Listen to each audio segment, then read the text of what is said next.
Welcome to Your Success Podcast. We give you actionable insight and stories behind real-life success wherever you go. Here are your hosts, Angelos and Mo. So what was your plan B then, Dr. Wigand? You've been fired. What happens next? Free was to basically get the hell out of town, focus on going back to where I came from, which I realized I made a mistake. And I had multiple interviews. I became a bridesmaid, something I never had experienced in the past. I know that they may have, not provable. I'm sure they had some degree of influence on that.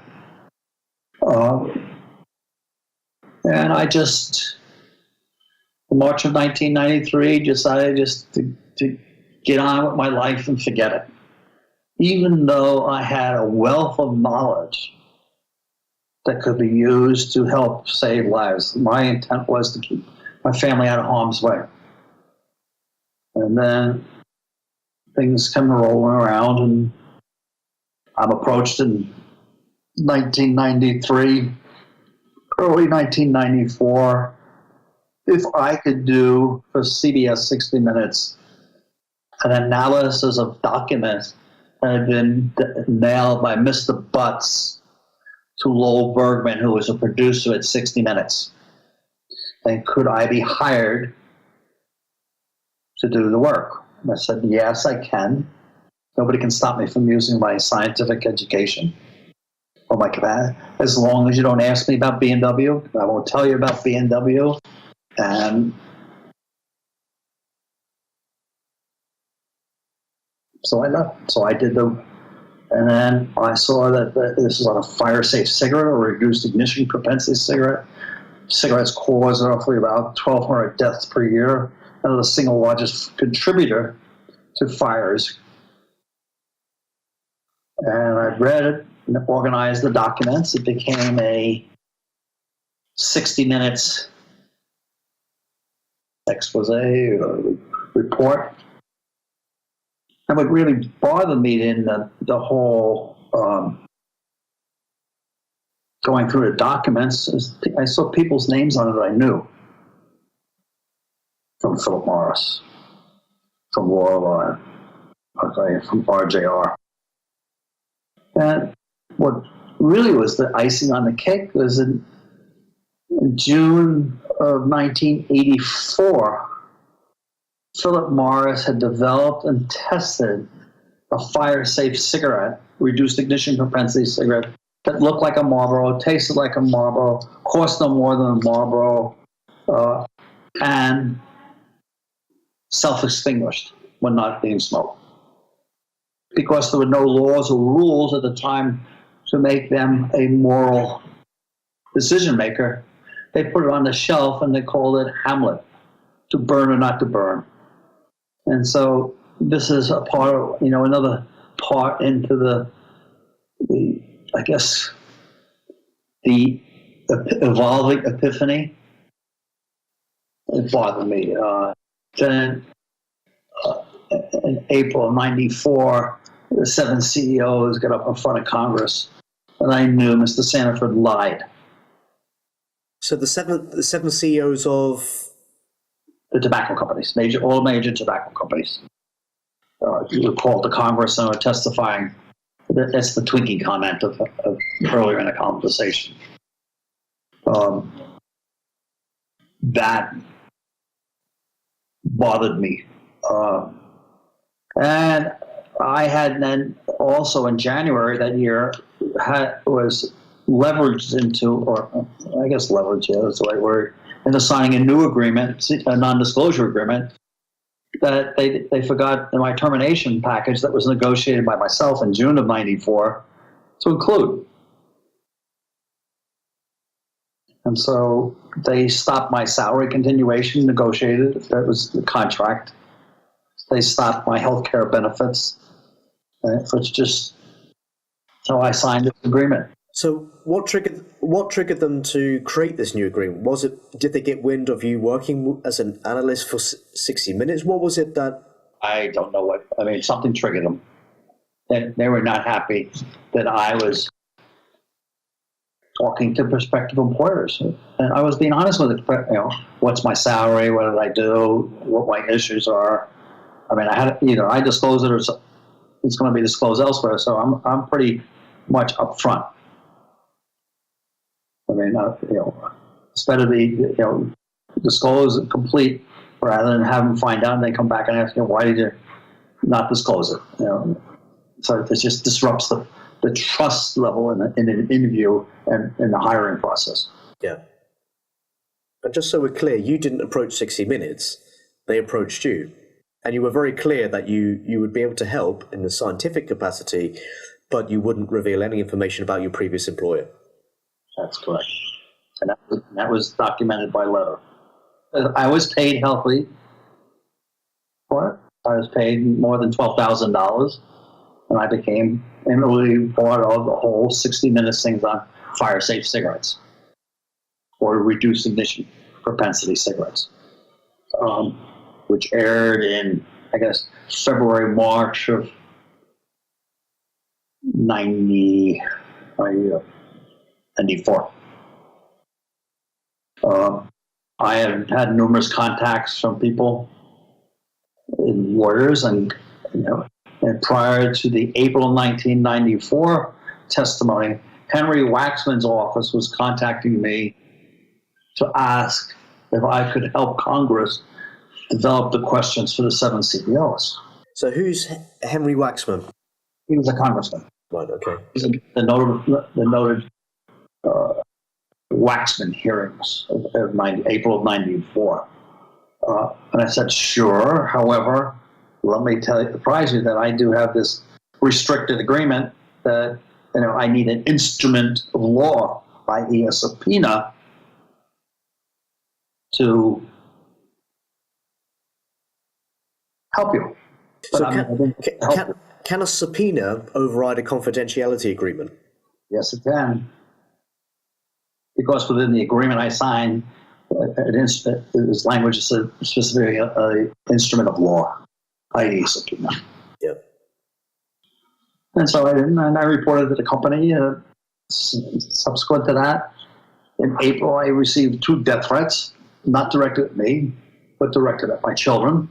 And what method did you receive these death threats? I mean, how do they come about? One reported. I went to the FBI, local FBI, which probably was, they were probably connected because an ex-FBI agent actually was the employer of B&W. And it's quite a little web there, a little web in Louisville. Everybody is this.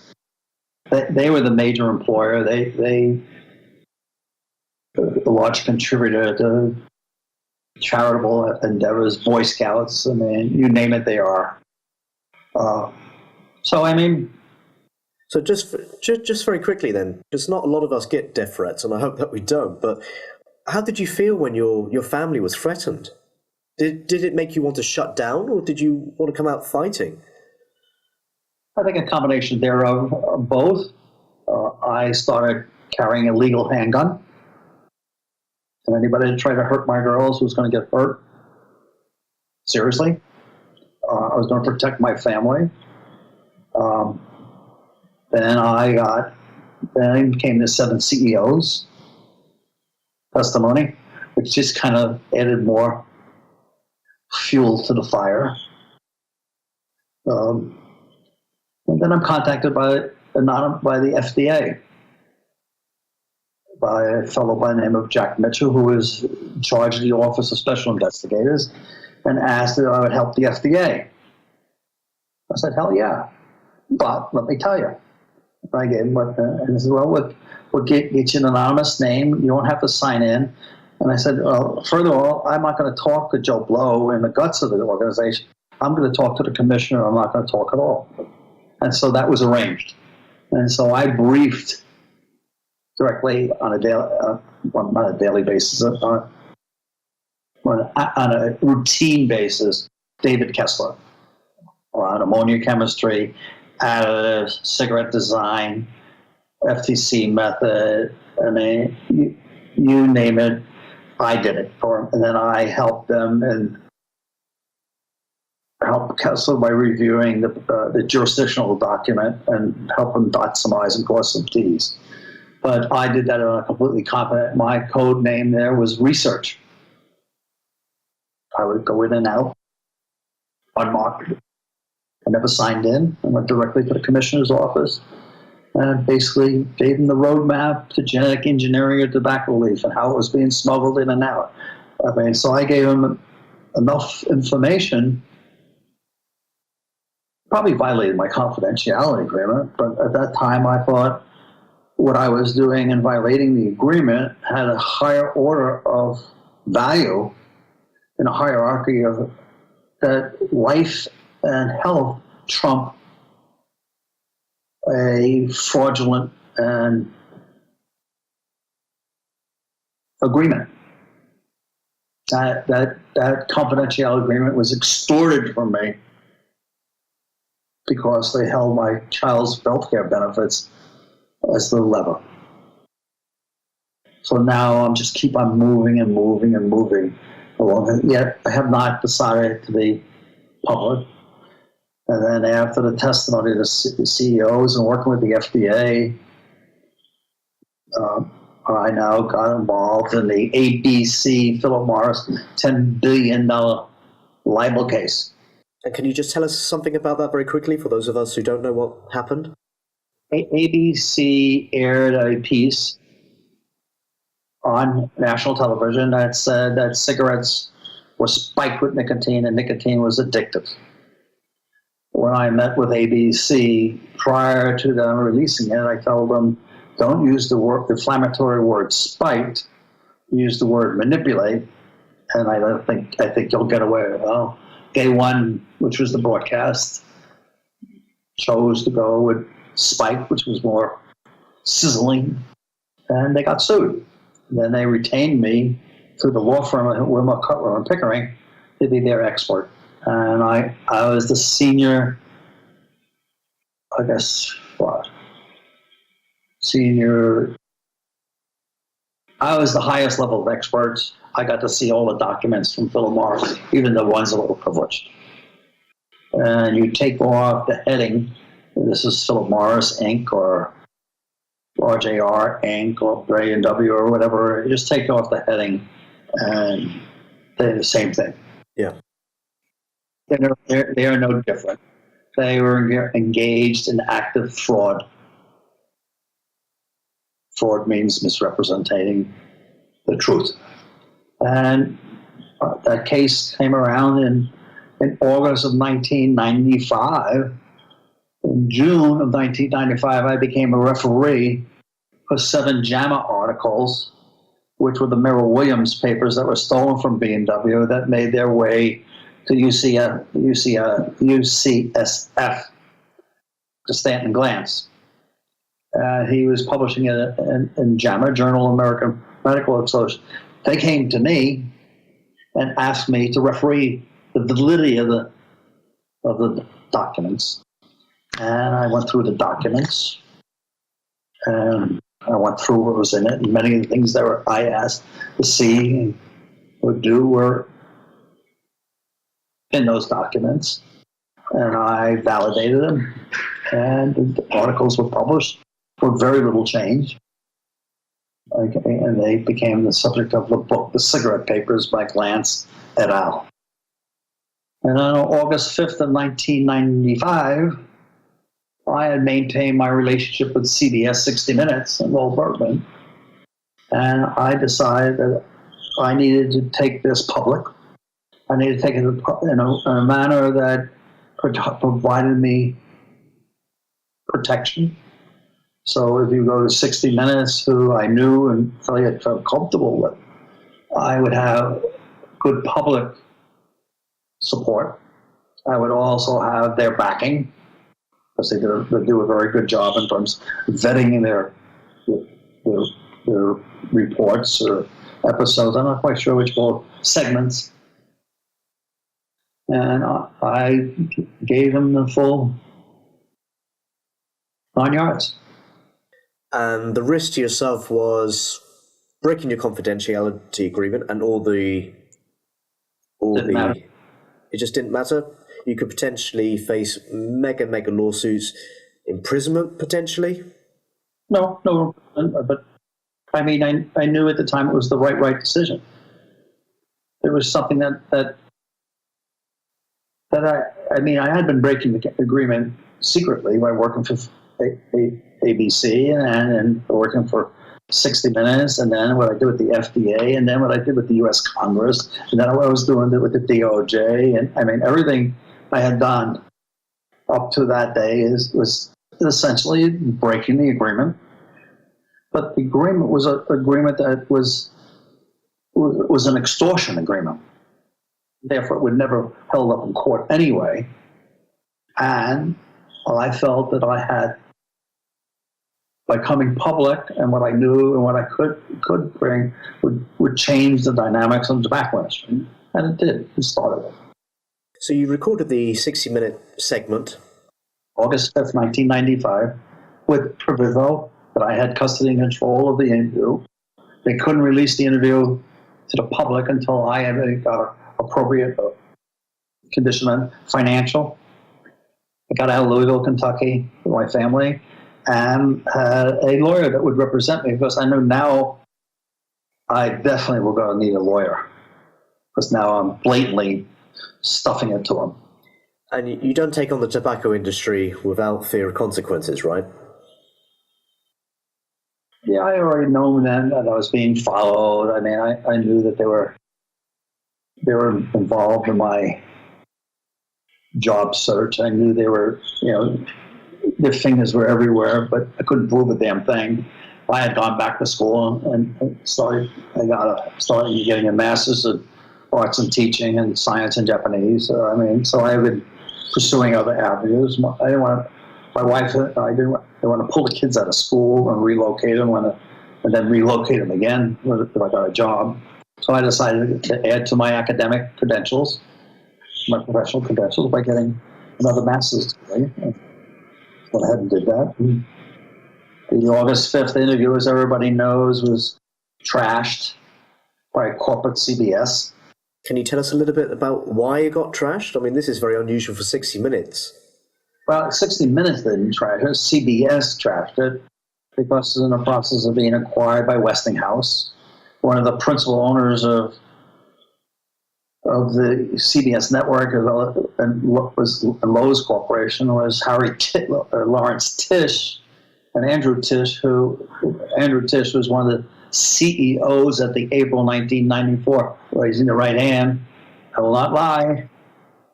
So they had a tobacco concern, and they didn't want to turn the executives of CBS didn't want to dilute their earning capacity from a non-encumbered acquisition. So if they were sued, it would be something that would have to go below the bottom line and would dilute what they would get. And that was a decision made by the lawyer Ellen Caden, who basically was the one that, and people at 60 Minutes just kind of, at that time, rolled along. Never had happened in If you want to watch something about it, watch 50 Years of 60 Minutes, which just aired this past weekend. I can send you the link, which... Yeah, I can share it with this podcast so other people can watch it as well. Okay, so there were vested interests in making sure that this segment that you had recorded wasn't going to go out. Yep. But guess what? I now get subpoenaed to go by the Department of Justice. And the venue of the subpoena deposition of fire-safe cigarettes was in Pascagoula, Mississippi. So why is that important? Well, that's because my attorney, Richard Scruggs, lives in Pascagoula. It's in Mississippi, and they were the first to file a lawsuit against the tobacco industry by Attorney General Mike Moore. Mr. Scruggs sent his plane to pick me up after school. I flew down to Pascagoula. It was a nice flight. I got there, and as I'm getting off the plane, I get to meet Mr. Mike Moore with one hand, and he hands me a subpoena with the other hand. So I'm in Pascagoula. Next day I do the deposition with the Department of Justice on fire safe cigarettes and how the industry was involved in thwarting that action under the Moakley bill. And as I'm doing that, all hell starts breaking loose. The industry knows I'm down there. I violated Kentucky order. Okay, now in Mississippi, I'm subject to Mississippi law. And they want to incarcerate me when I come back to Louisville, Kentucky, should I go forward with the deposition against the tobacco industry in the afternoon. So I'm informed by Ron Motley, Attorney General Mike Moore, somebody from the Department of Justice, Jamie Warren, that they're going to be waiting for me when I go back, and that I don't have to go forward because there's a lot to ask of somebody, which I thought was very... the scene in the movie really captures it, and I said I need to just kind of get my head around it. And so I wandered out there. I had that time a lawyer, Friar Margolin, who was a criminal lawyer, as my advocate. And I said, I just need to understand what's going to go down here, because I know the shit's going to hit the fan now. A number of friends. I don't want to go to jail. Okay, I want to go back to teaching high school where I was. I was enjoying that. I said no. I said let's. So what I said is, fuck it, let's go to court. So we went to court that day, and if you see the movie, it was chaotic.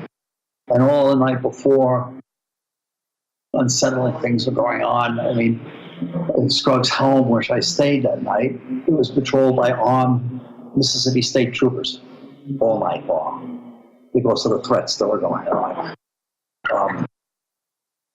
Next day, after the deposition, I go to court, and you can see most of that on the movie because it was absolutely chaos.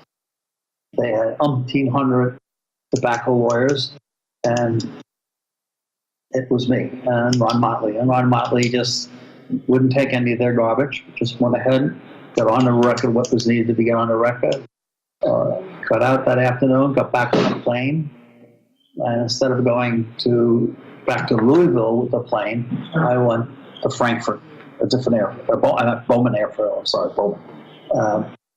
And as you can see, I was met by bodyguards, and I went home. So let's go back to the courtroom very quickly for people who haven't seen the film. It's an intense scene, absolute intense scene. Was it like that in real life, where you have your own solicitor shouting down the tobacco solicitors because they kept objecting to every single point you were saying and telling you to just shut your mouth? Yeah, I just ignored it. I was there for a purpose. It sometimes it just helped. It didn't help me concentrate as much as I wanted to. I didn't actually have a very restful night before. Knowing that the state police and death threats were floating around. I had already had death threats several times. But it started to become kind of, what do I call it, insulated? Or it just didn't matter anymore, because I knew in my heart of hearts that I was doing what was right. And it was the right thing to do. I knew it was right when I went August 5th. And now I know it was right going to the Mississippi deposition. Lots of hassle over who gets copies and who doesn't get copies and who gets this, who gets that. And anyway, it's over. I'm back. I go back to Louisville. As you can read the scene, I was met by two armed ex-Secret Service agents that were providing 24/7. And away I go. So, looking at it from a personal point of view, I mean, this must have been an incredible strain on your family, on trying to live a normal, homely life where you have 24/7 armed protection. You've got death threats coming in. You've got the pressures of this going on all the time. How do you sleep at night? How did your family react to all of this?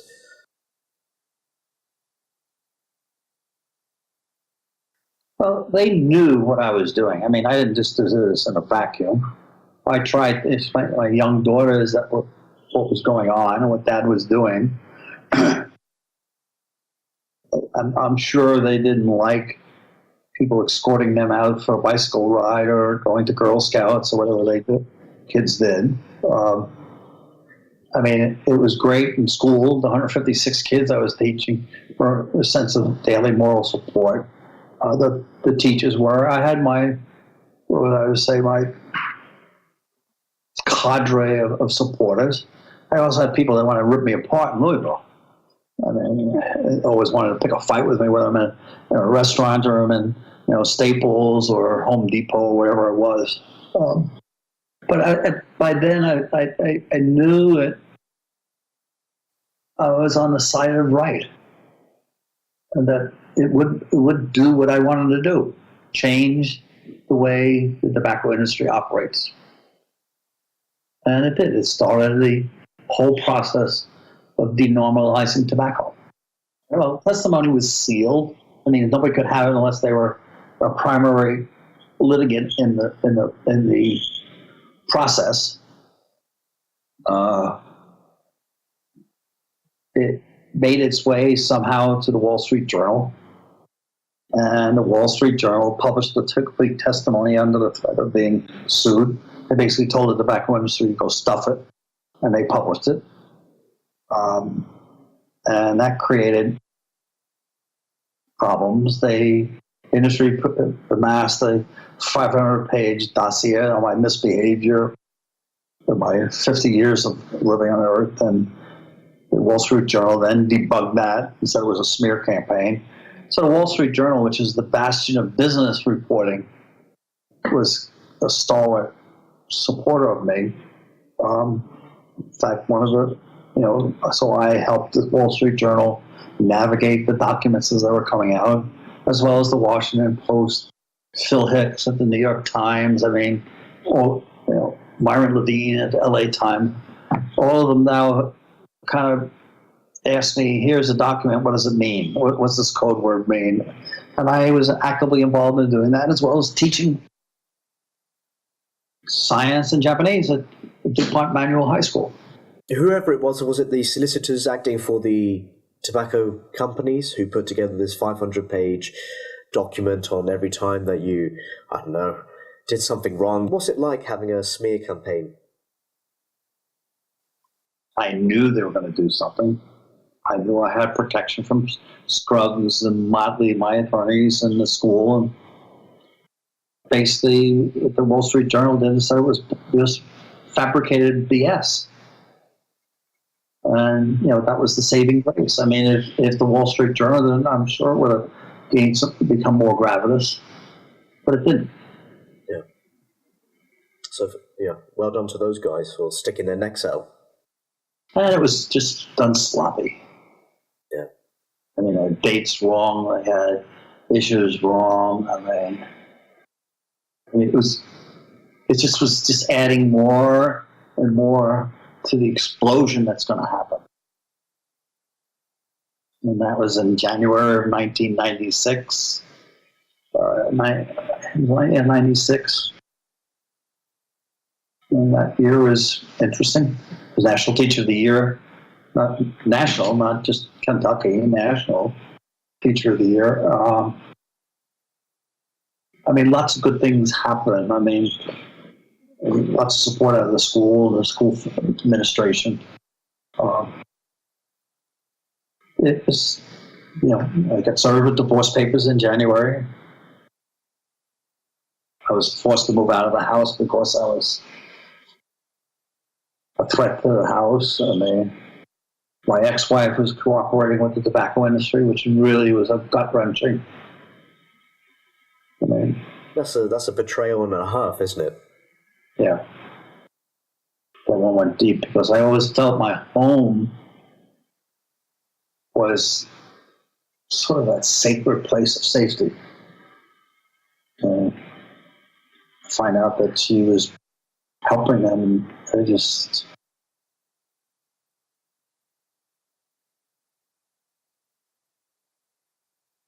Really. But off I go to a divorce, hostile divorce. Lo and behold, the final settles out on April 1st of 1997, appropriate date. And I came to believe that it was better off for her, it was better off for me. Yeah. And try to stop the movie from being produced using tobacco industry lawyers. I mean, she didn't like the way she was portrayed. They really gave her a break. Movie was a docudrama. I had nothing to do with it. So what movie is this one, please?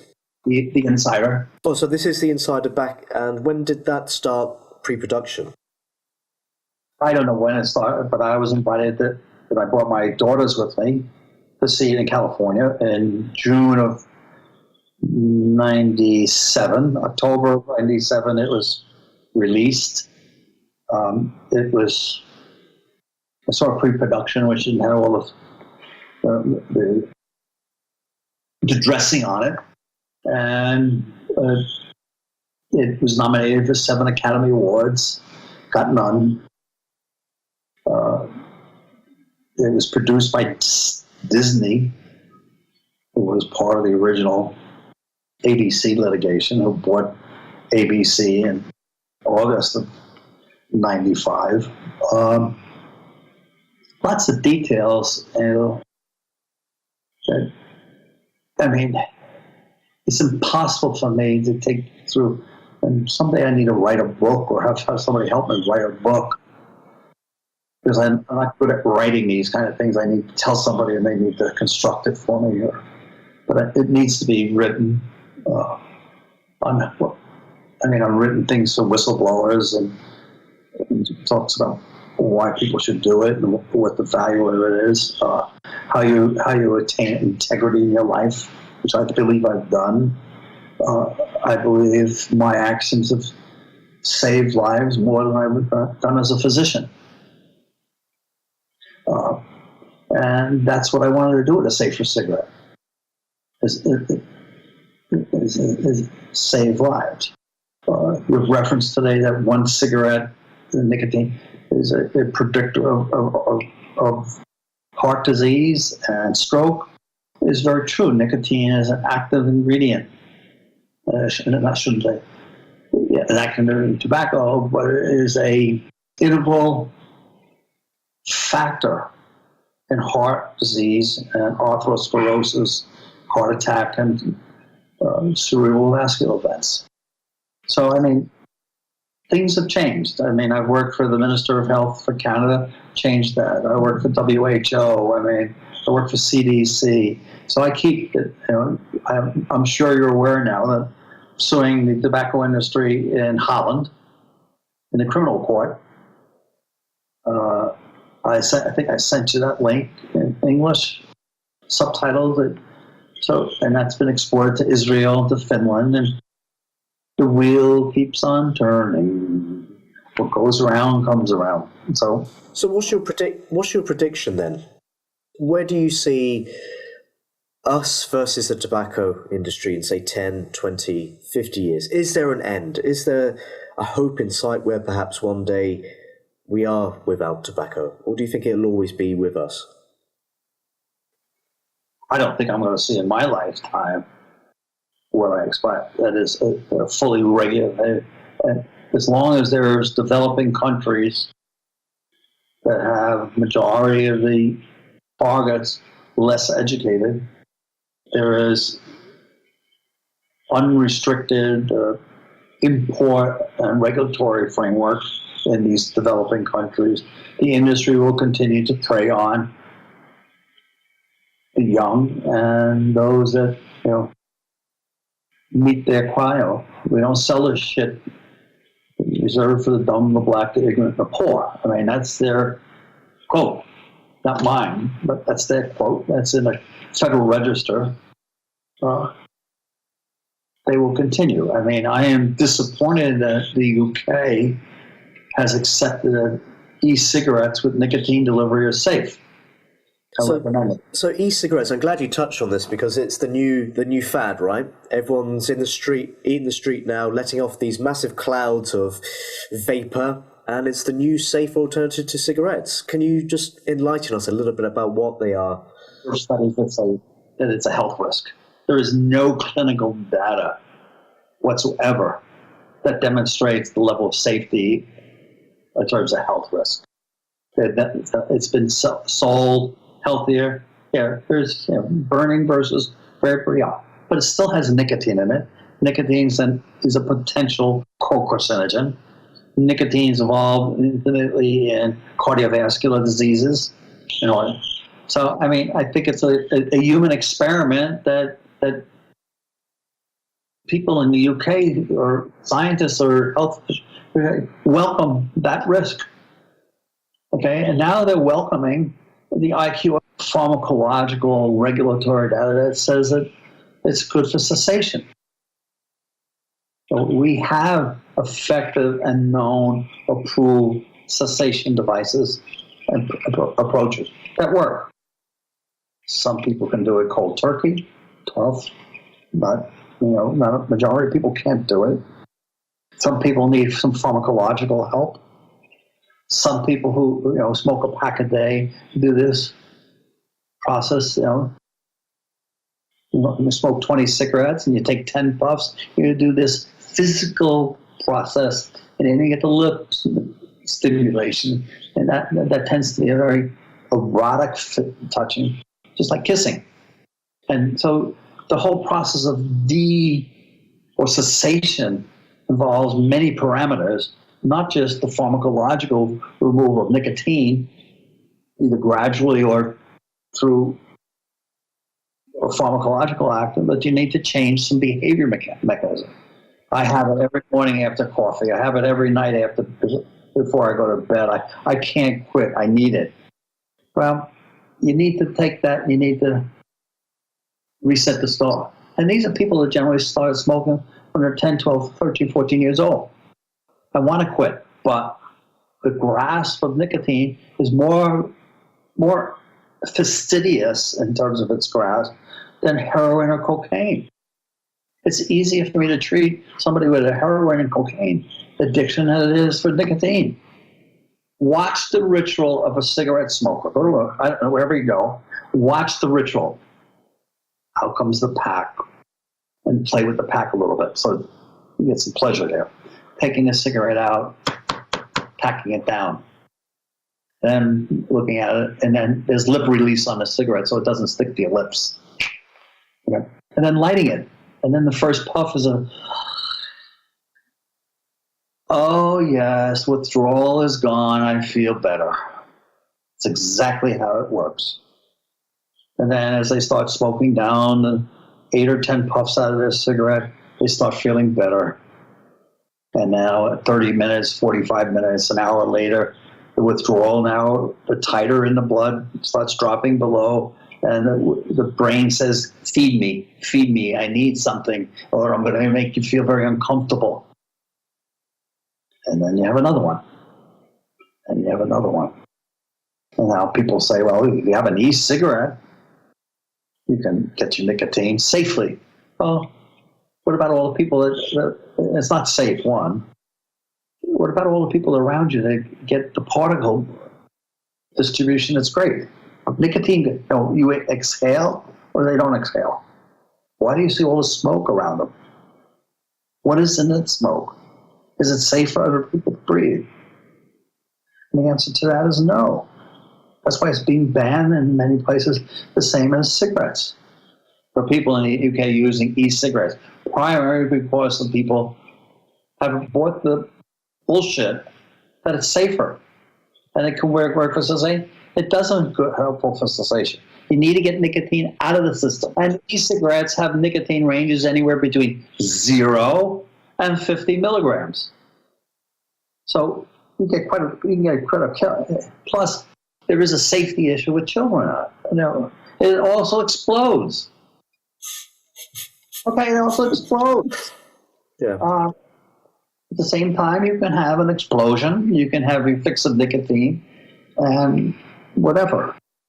So why aren't our governments, whether it's the US, UK, or whoever it may be, stopping tobacco? They know the consequences. They know people are dying. They know it's addictive.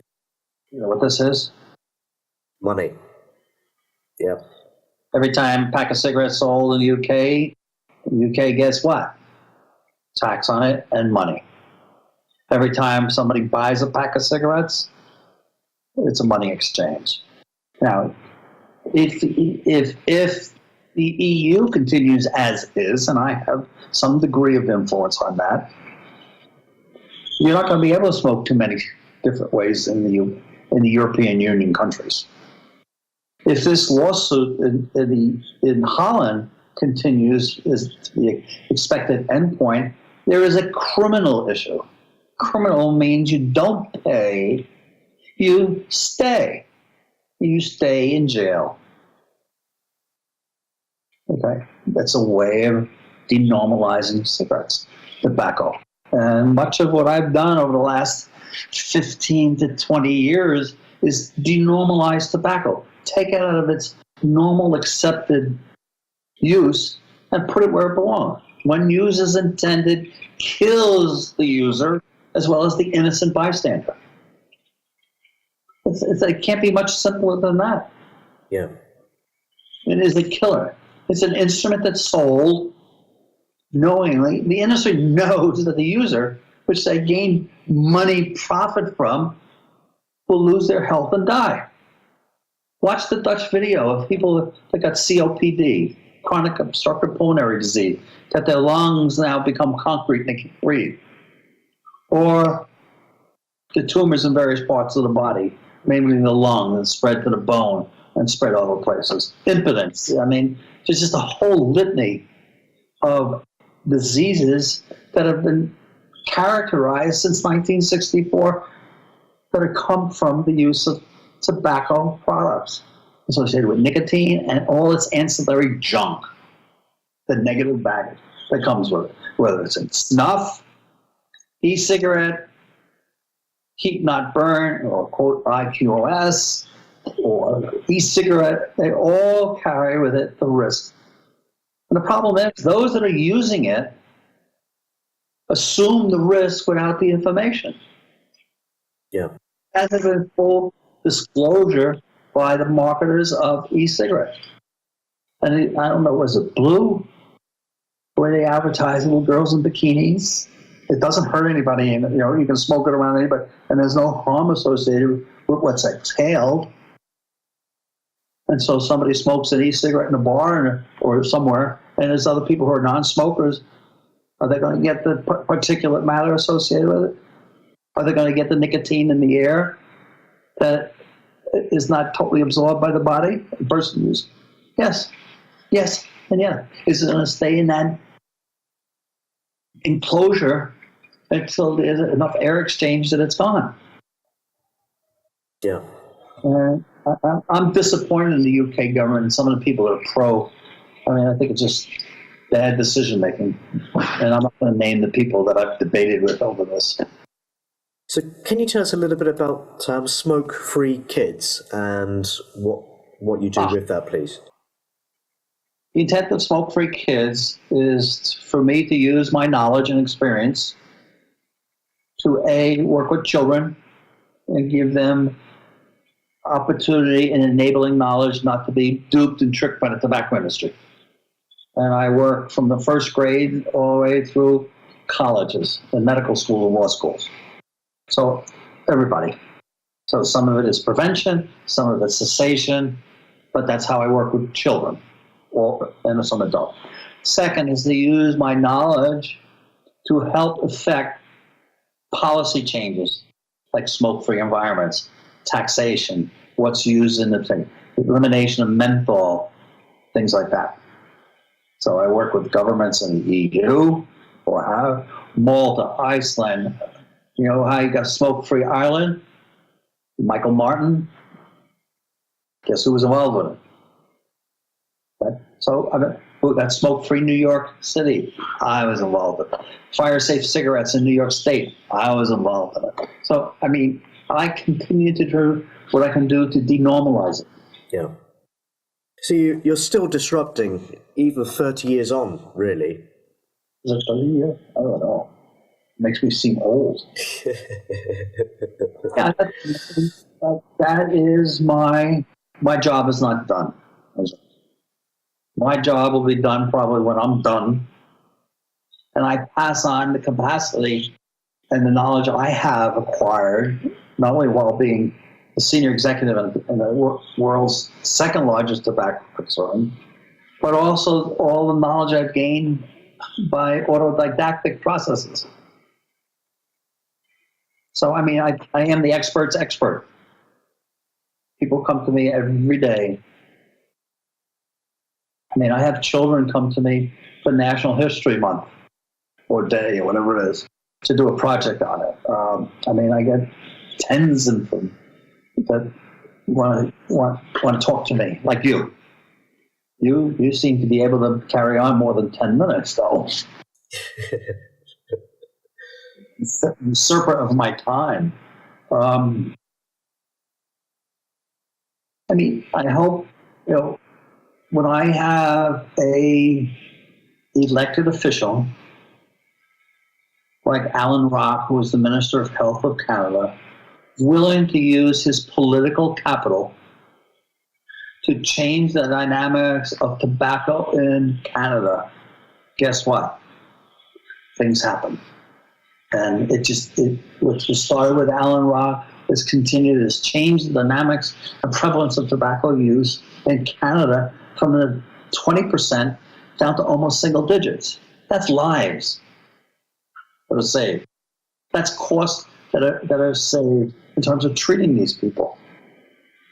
It saves the human emotion associated with losing somebody to a cancer or a heart attack or a stroke or whatever it is.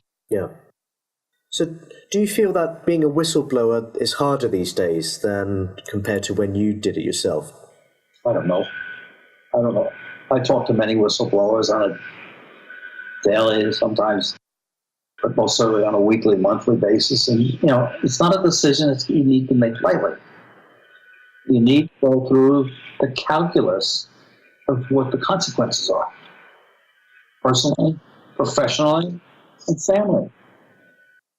And you're not a little bit pregnant in this. Once you start it, you do not put the toothpaste back in the tube. And be prepared.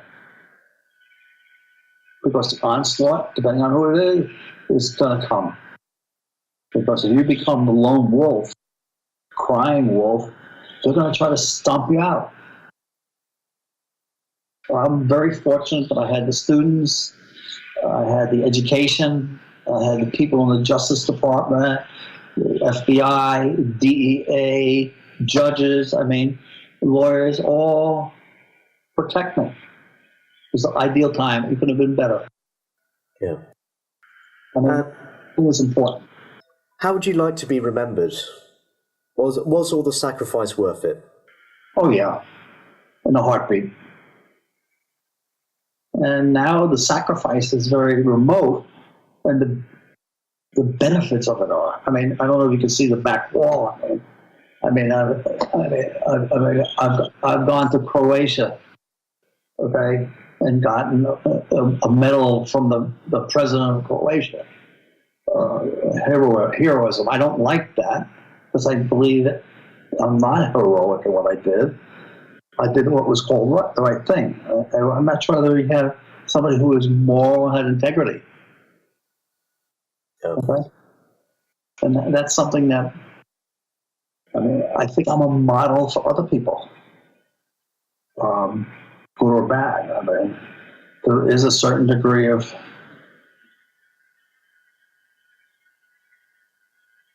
pleasure that you did what was right, and they tried to crush you, and they didn't crush you. I had some pleasure knowing that I didn't do it alone. There are some things that happen in the pathway that are very sad for me, particularly the loyalty of my ex-wife and how she worked with the tobacco industry. I mean, it was witnessed. I read the Vanity Fair article. Former Marie Brenner is on a law firm, and my wife and her lawyer are meeting with tobacco people. Lawyer. What is she, how did all of, that's a very deep, I don't know quite what words I use for that type of disappointment. It just wasn't, never expected it. Yeah. And the way it was done. And then the way it's still, I haven't spoken to her except for one call, an emergency call that she needed help with my youngest daughter in school, which there was some problems. Calls me, but doesn't talk to me, talks to my wife. Had to ask me while I'm in Houston to come to Dallas to get Mickey out of trouble. Of course I did. My daughter's wedding, I went to. I wasn't included in it. It's fine. I mean, those types of things. Have I grown to accept it and know that what I did has greater value? Yes. Is there some reflection of some sadness that things didn't go 100%? Yeah. Without flaw? I mean, no. I mean, is everybody expected that this was one giant epiphany? No. It was an evolving epiphany. It was a building up of events. And then once you're charged with all these events and knowledge, is there an obligation? Do you have an obligation if you have knowledge that can help public health and safety, and you don't use that knowledge, are you now not a bystander?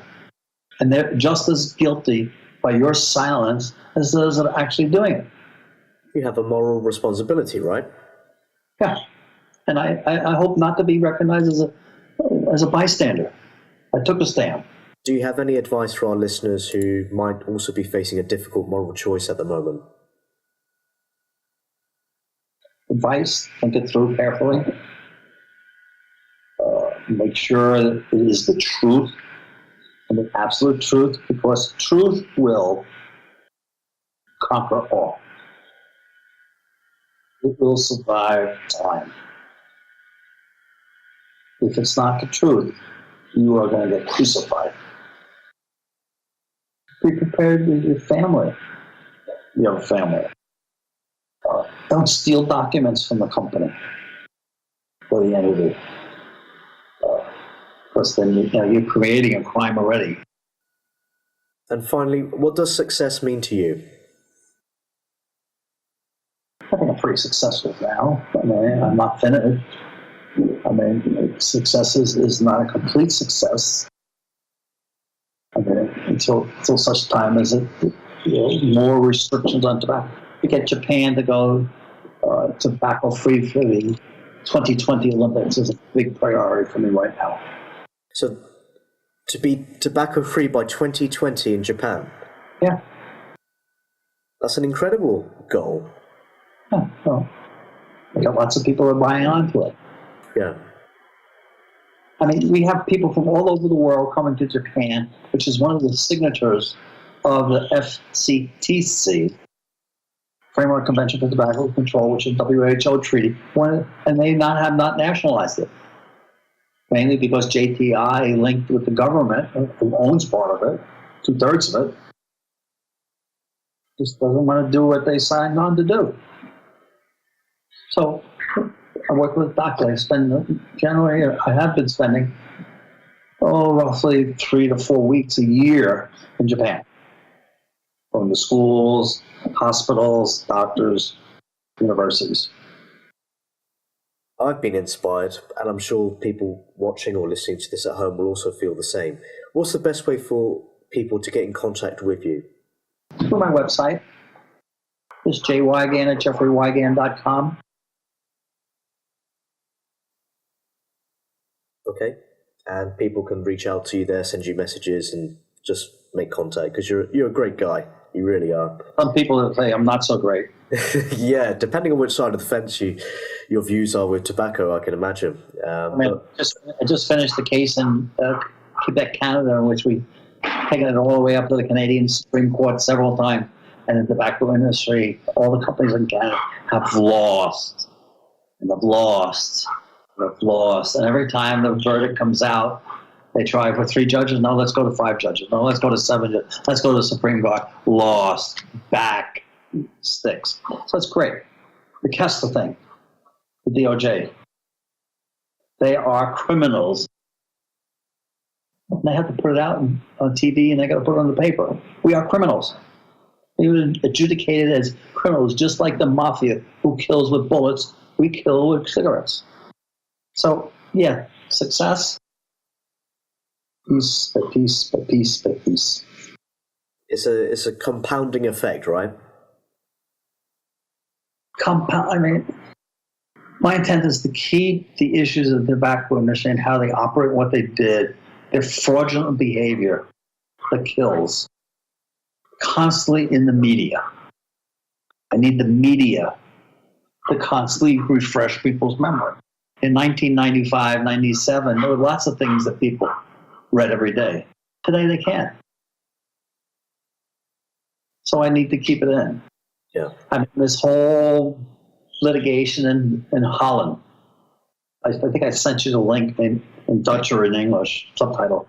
It's something that I'm distributing everywhere I can, so people can read what some of the people who are affected by it, what the litigation's about, and how it's gaining its momentum. Finland's going to pick up on it. Israel's going to pick up on it. Those that have statutes on the books that have criminal penalties for fraud. We'll also share these videos with viewers and listeners at home, so they can get an idea in their own time just how devastating smoking can really be. I remember seeing one of the ladies in the Dutch video you sent me, and she had to walk from her living room to her kitchen, let's say, and she needed to just stop for several minutes because she couldn't breathe. It was incredible. And she has COPD. Yeah. She's going to die by suffocating. Incredibly sad.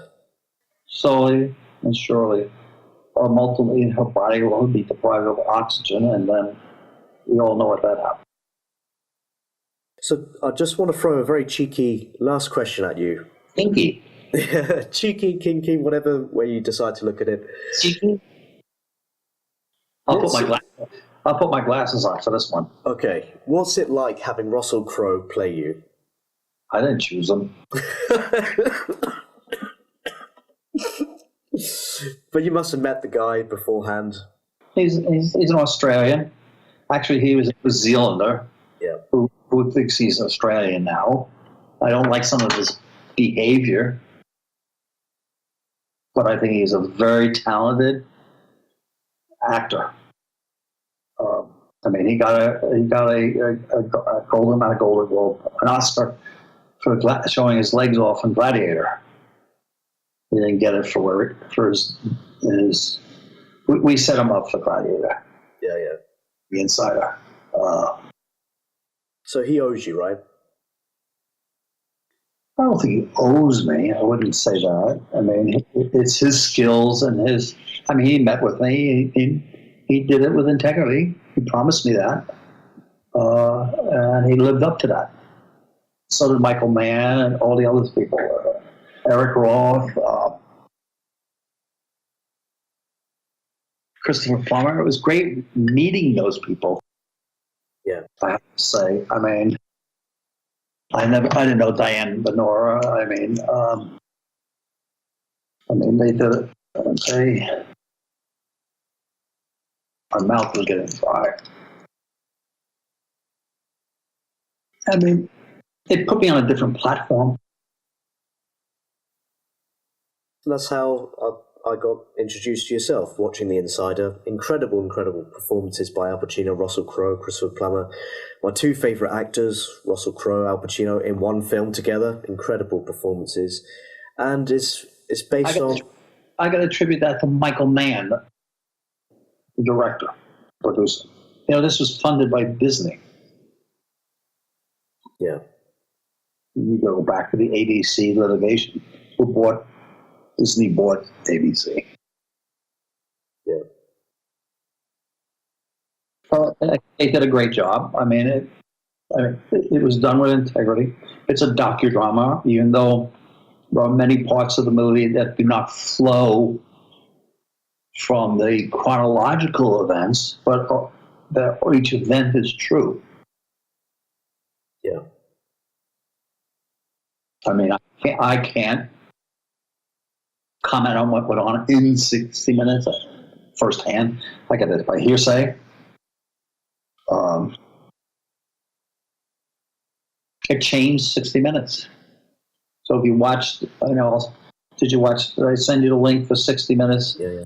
50 years? I mean, it changed 60 minutes. It continues to be a key event in 60 Minutes history, and one that I'm always so proud of. And even today, you're still causing change for the better, and I think you should be commended for that. Trying. Now you can help me get more people to try. Absolutely. We will share this as far and wide as possible. Dr. Wigand, I want to thank you very much for your time today and your honest and forthright account of what happened through that very troublesome period, and how your moral compass wasn't swayed by the incredible pressures that you must have been under at the time, and how it has had a positive effect on people's lives, and who knows how many that you've saved directly or indirectly, and the great work that you continue to do.